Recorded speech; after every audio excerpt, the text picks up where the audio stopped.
હિતરક્ષક સમિતિ દ્વારા જન આક્રોશ મહાસભામાં મોટી સંખ્યામાં લોકો ઉમટી પડ્યા। સમિતિ દ્વારા આપેલ બંધના એલાનને અભૂતપૂર્વ પ્રતિસાદ મળ્યો। ધાનેરા તાલુકાને બનાસકાંઠા જિલ્લામાં રાખવાની માગણી માટે હિતરક્ષક સમિતિ દ્વારા જન આક્રોશ મહાસભા નિમિત્તે બંધના એલાનને ધાનેરામાં જબ્બર પ્રતિસાદ મળ્યો હતો। આખો દિવસ દરમિયાન શહેરના બજાર, દુકાનો સંપૂર્ણ બંધ રહ્યા હતા। હાઈવે પરના વિસ્તાર તમામ સ્થળે બંધની એક સરખી અસર વર્તાઈ હતી। સવારના 11 વાગ્યાથી જ મોટી સંખ્યામાં લોકો મામા બાબજી મંદિરની સામે મેદાનમાં હાજરી આપવા ટ્રેક્ટર અને અન્ય વાહનો મારફત સભા સ્થળે પહોંચી ગયા હતા। સભામાં ગુજરાતી સિંગરો આકર્ષણનું કેન્દ્ર બન્યા હતા।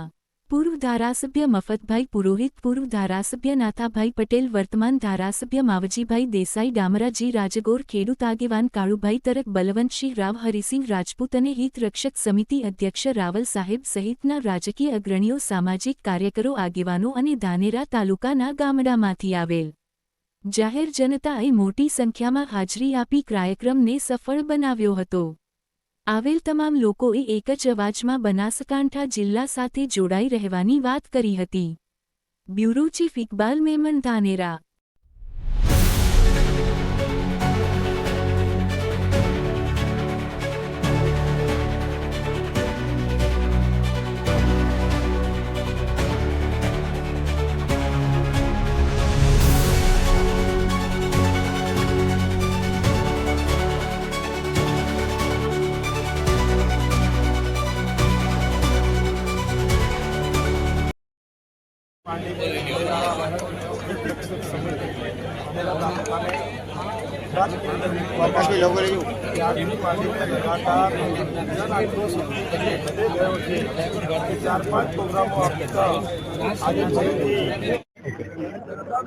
ધાનેરા તાલુકાને થરાદમાં મૂકવામાં આવ્યો એ દિવસથી ધાનેરા તાલુકાની સમગ્ર જનતા કકળાટ કરે છે, જનતા રોવે છે કે અમારા તાણાવાળા પાલનપુર સાથે બનાસકાંઠામાં છે અને જો તમે અમને પશ્ચિમ દિશામાંથી મેળવા માંગતા હો તો તમારો એવો કયો સ્વાદ છે?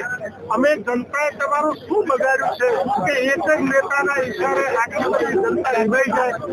જનતાના શૈક્ષણિક, સામાજિક, આર્થિક, ધંધા રોજગાર તમામે તમામ તાણાવાળા પાલનપુર સાથે છે, માટે અમે ગમે તેમ સરકાર કરશે ધાનેરાની જનતા થરાદ નહીં જાય, નહીં જાય, નહીં જાય, બનાસકાંઠામાં જ રહેશે, બનાસકાંઠામાં જ રહેશે, બનાસકાંઠામાં જ રહેશે। આજે તો માત્ર ટ્રેલર દેખાડ્યું છે, ફિલ્મ તો હજી બાકી છે। એટલા બધા અમારે ઉગ્ર ન બનવું પડે, એટલા બધા અમારે વધારે પડતા આંદોલન ન કરવા પડે, એટલે આજના કાર્યક્રમથી સરકાર ચેતી જાય અને અમને અમારો ધાનેરા બનાસકાંઠામાં પાછો આપે એવી ધાનેરાના નાગરિક તરીકે વિનંતી કરું।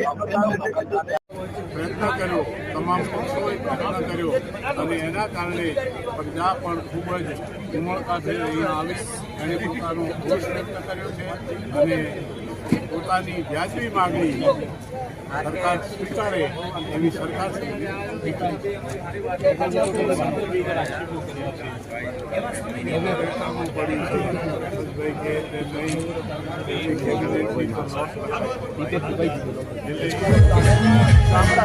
આજે 21મા દિવસે સરકારનું ધ્યાન દોરવા માટે ધાનેરા તાલુકાની પ્રજાએ જન આક્રોશ બતાવ્યો છે। ધાનેરાના વેપારીઓ રોજગાર ધંધા બંધ રાખીને પણ એક સરકારનું ધ્યાન દોરવા માટે, તે છતાં સરકાર ન જાગે તો આપના માધ્યમથી હું કહેવા માગું છું કે ધાનેરા તાલુકામાં કોઈ અજુગતી ઘટના ઘટે એની જવાબદાર સરકાર રહેશે। એ સરકાર એમાં ગંભીરતાથી વાત લે એવી મારી વાત હું પહોંચાડવા આપના માધ્યમથી વાત કરું છું।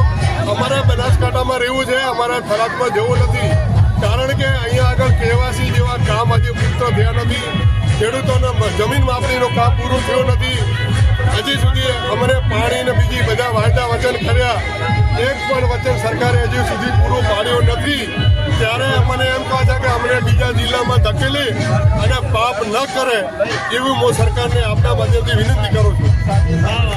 જ્યારથી બનાસકાંઠાનું વિભાજન કરવામાં આવ્યું છે ત્યારથી અમને કોઈ એવો વિરોધ નથી કે બનાસકાંઠાનું વિભાજન થયું કે થરાદમાં જે અમને જોડ્યા છે ધાનેરા તાલુકાને, અમારો ખાલી એટલો જ કહેવો છે કે અમારો જે લાગણીનો જે નાતો છે એ જોડાયેલો Deesa the news of Gujarat news ચેનલને સબસ્ક્રાઇબ, લાઇક કરો અને શેર કરો.